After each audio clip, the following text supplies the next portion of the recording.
Iya, jadi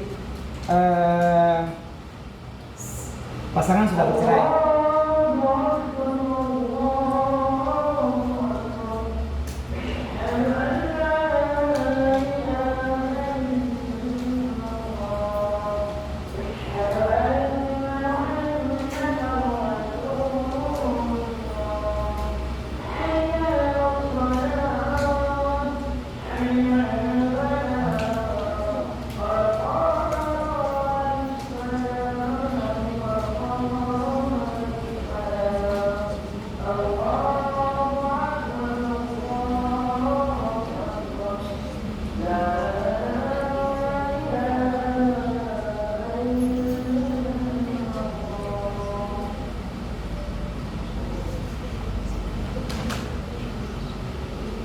Suami istri sudah bercerai, lalu si istri yang mau kawin lagi. Suaminya mau kawin lagi, si istrinya buka celana suami, buka aib suami gitu kan. Bahwa si suaminya punya kekurangan ini itu ya. Jadi sering, bahkan kadang-kadang dulu kan ada kejadian tuh saat sudah pisah, lalu salah seorang kepengen menjalin hubungan yang baru, ada yang sebarin lagi video bersama. Kadang-kadang suami istri ada tuh yang diam-diam merekam video. Kalau ini kan masih tampak kita direkam videonya. Tapi sekarang ada video yang terus fokus. Hati-hati kalau misalnya kita berada di tempat-tempat tersendiri atau tempat umum, kamera paling kecil itu sebesar sedotan.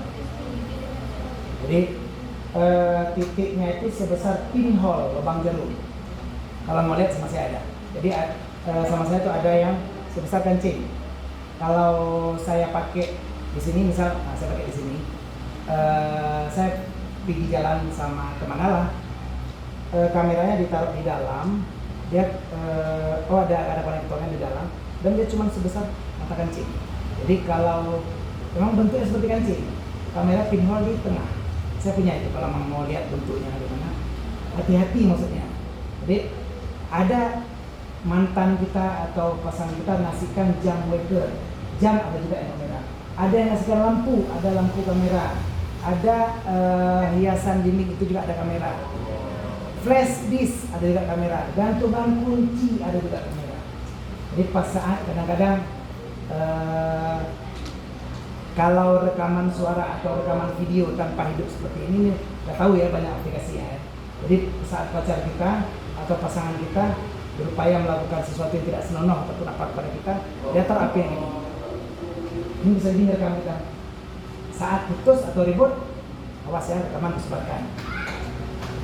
Ada yang kadang-kadang kalau kita ganti baju di kamar mandi atau hotel, kacanya itu sekarang sudah dijual kaca two way, bukan one way. Jadi kalau dari depan kita bisa bercermin, tapi kalau dari belakang kita bisa tembus pandang melihat. Jadi kaca kamar mandi, dipasang kaca kamar mandi, ada ruangan di sebelah sana. Jadi kita sambil mandi, gosok-gosok nggak lihat. Sambil lihat, kita pikir nggak apa-apa karena mandi sendiri kan. Ternyata di sebelah sana ada yang sedang menonton live show. Bisa seperti itu, hati-hati. Ada juga pasangan yang sengaja merekam aktivitasnya. Nah setelah ribut, dia mulai sebarkan. Jadi ini sering. Saya pun karena sering dengar curhat orang lain, Ustadz curhat dong. Jadi termasuk, ya kan banyak curhat juga. Bilang curhat, Ustadz suami saya ini cepat keluar. Dia cerita sama saya. Padahal ngapain cerita sama saya, kan nggak perlu dia ceritain itu. Tapi banyak yang seperti itu. Istri kadang-kadang menceritakan, Ustadz ini suami saya kayaknya nggak bertanggung jawab. Ustadz masih buka nggak lowongan untuk istri kedua? Saya maksudnya nggak mau seperti itu juga. Tapi maksudnya kadang-kadang saat si istri ini membuka aib dan antum libasul lahun, kamu adalah pakaian baginya. Hunna libasul lakum wa antum libasul lahun. Kamu perempuan adalah pakaian daripadanya laki-laki, dan kamu laki-laki adalah pakaian dari perempuan. Artinya apa? Begitu kita berkeluarga, sudah sepatutnya lah, seyogianya lah, seharusnya lah kita lah yang menutupi kekurangan daripada suami atau mantan suami kita. Masalah dia dulu pernah bau jigong, bau ketek, apa cerita sama orang? masalah dia dulu cepat keluar, dia cepat kali keluar. Asal masuk rumah 5 menit udah keluar. Ya, keluar rumah dia. Gak usah ceritakan sama orang. Biarkan itu menjadi rahasia antara kita. Dan orang yang terbaik adalah orang yang merelakan ini. Apabila memang dia bukan lagi milik kita, biarkan dia semua. Kalau memang kita bukan terbaik untuk kita, kalau memang kita mau dimadu, misalnya gitu, suami minta izin sama kita untuk nikah lagi, lalu begitu dia mau nikah lagi, kita bilang, bang, daripada saya dimadu, barusan diceraikan. Begitu dia mau nikah lagi dengan orang lain, karena tadi kita sudah minta cerai, kita ceritakan keburukan, apa yang kamu sama suami saya gini, itu kita nggak boleh. Kalau memang kita besar hati, ya bagus dimadu. Ustadz, saya setuju kalau wanita itu boleh dimadu, tapi pria itu boleh diracun juga. Sakit hati ya. Jadi ya silakan. Artinya hal seperti itu dianggap juga membuka aib. Jadi kalau kita membuka aib orang lain, man satara ayyubal muslimin satarallahu ayyubahu fid dunya wal akhirah. Barang siapa yang menutup aib dari seorang orang yang beriman, maka Allah akan menutup aibnya di dunia dan akhirat. Hari ini kita bersama teman aja, nggak usah suami istri. Ada tadi kawan yang kira-kira buang angin. Lalu siapa yang kentut katanya tadi?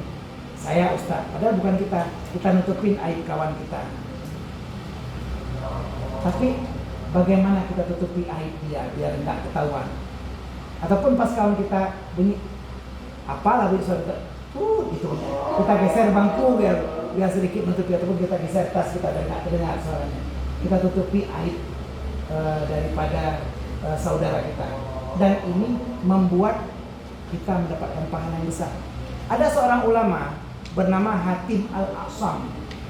Nah ini cerita beliau itu ada dalam kitab An-Nawadir juga, cerita ke-4. Tapi di sini ceritanya Hatim Al-A'sam ini cerita lain tentang dia sholat. Hatim Al-A'sam itu nama dia Hatim. Asam itu artinya tuli. Nah, Hatim ini seorang ulama besar. Di sini tidak ada cerita di cerita ini di kitab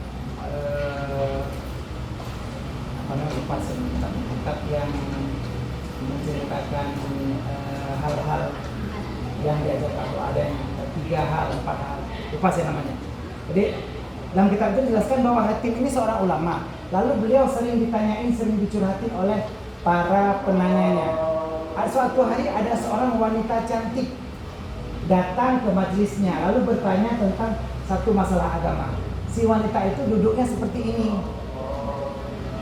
Ketika sedang bertanya, Ustadz, saya mau nanya, karena dia duduk sopan, duduknya seperti ini. Ustadz, saya mau nanya, sambil dia majukan badannya, tak sengaja keluar. Ustadz, saya mau nanya, mulutnya belum berkata, suaranya sudah keluar. Bunyinya nggak seberapa, baunya itu loh. Tapi begitu dia bertanya, Ustaz, saya mau bertanya, karena untuk menjaga perasaan dan jangan si wanita ini merasa terbongkar aibnya, Ustaz, saya mau nanya bagaimana hukumnya ini. Jadi kan bunyi itu tadi bunyi. Si Ustaz ini pura-pura tuli. Jadi dia berkata, apa? Saya nggak dengar, agak besar sedikit. Si wanita ini nggak malu. Kayaknya Ustaz tadi nggak dengar saya kentut tadi ya. Dia merasa seperti itu. Karena kentut pada wanita itu kan sangat aib ya. Bayangkan kami dulu waktu kuliah pernah ada pertanyaan, apabila kamu sedang duduk dengan seorang wanita cantik, lalu tiba-tiba dia kentut, apakah yang akan kamu lakukan? Nah, kan seperti itulah. Kalau kita belum berkeluarga, tentu aib. Kalau sudah berkeluarga, kita tanding-tanding siapa keras sama suami kita. Tanding siapa keras saja, jangan siapa bau.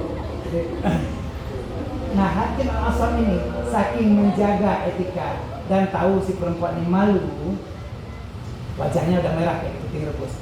Apa? Saya nggak dengar, saya agak kurang pendengarannya, nggak pas. Ustaz tuh nggak dengar. Gini loh Ustaz, saya mau nanya. Paksa dibesarin suaranya. Tapi suara tadi kayaknya nggak terdengar. Saking dia menjaga jangan terbongkar aib daripada orang. Dan karena dia pura-pura tuli ini, dia menjaga terus dan berperilaku seakan-akan tuli sampai wanita ini meninggal. Dia meninggal 20 tahun ini. Selama 20 tahun di setiap majelis dia pura-pura tuli. Tolong kalian agak besar sedikit ya, saya kan tuli. Karena kalau enggak, kalau dia tahu si wanita ini mendengar kabar bahwa hati ini bukan tuli, dia akan malu. Jadi ibarat kata misalnya saya pas lagi buka kacamata nih, ini kacamata warna merah kali ya.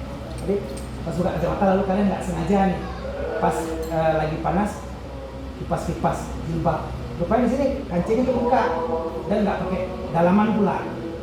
Jadi aduh nggak apa-apa. Oh Ustadz maaf ya, apa tuh? Ini tadi saya nggak sengaja, nggak apa-apa saya kabur nggak nampak lihat, nggak pernah aja nggak nampak lihat saya pakai kacamata. Jadi ya kurang lebih gitulah. Kita jaga jangan sampai malu orang lain. Karena kalau kita marah, kita bisa mengekspresikan. Kalau kamu marah, keluarkan kemarahannya. Boleh kita ekspresikan. Kita marah lalu kita demo, turunkan harga-harga. Boleh kita ekspresikan kemarahannya. Kalau kamu marah, keluarkan kemarahannya. Kalau kamu sedih, keluarkan kesedihannya. Tapi kalau kamu malu, jangan keluarkan kemaluannya. Jadi silakan ya, berarti bisa ya dipahami. Jangan membuka aib siapapun termasuk aib mantan kita. Biarkan dia bahagia bersama orang lain. Kita dapat yang bagus dari itu. Banyak duren, dula keren lainnya yang masih menunggu kita. Ada lagi pertanyaan? Ini ada? Hah? Nggak ada. Oke. Baik. Terima kasih. Kita sudah sampai di penghujung pengajian kita karena sudah lewat asar. Saya sangat ingin, sangat rindu, sangat kepengen sekali bisa berjumpa kembali. Tapi saya nggak tahu nih janjinya kapan.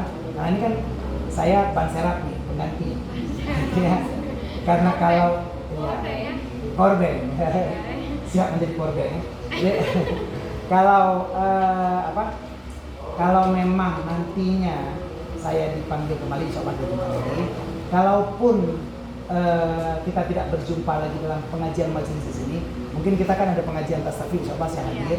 Tapi kalau tidak dan kita jumpa di jalan, mohon maaf, saya agak lambat mengingat nama orang. Jadi kalau saya lupa atau saya tidak kenal kalian di jalan, silahkan tegur, nggak apa-apa. Ustadz masih kenal? Atau Ustadz nama saya Cindy, saya yang pengajian Ahlia kemarin, silahkan kenalkan diri, tegur saya kalau memang jumpa dan saya nggak kenal, mohon maaf. Karena kadang-kadang begitu banyak pengajian yang saya lakukan, walaupun saya rekam pun kan seberapa banyak memori, kecuali kita membuat memori sekuntum rindu yang lain di luar ini. Tapi kalau tidak, artinya mungkin kan akan banyak sekali hal yang harus saya ingat. Mohon tegur saya, jangan nanti Ustadz sombong kali masa jumpa di jalan nggak ditegur. Jadi kalau kita nanti berjumpa di jalan atau silakan tegur saja, insya Allah nggak apa-apa. Misalnya saya rekam, kalaupun ada istri saya nggak apa-apa, tegur aja, saya bilang. Dan video saya mengajar ini tetap diupload, jangankan istri saya, semua orang juga lihat. Ini ada di YouTube saya, Mirza Gunawan. Yang video kemarin sudah saya upload, ini video ini bisa upload.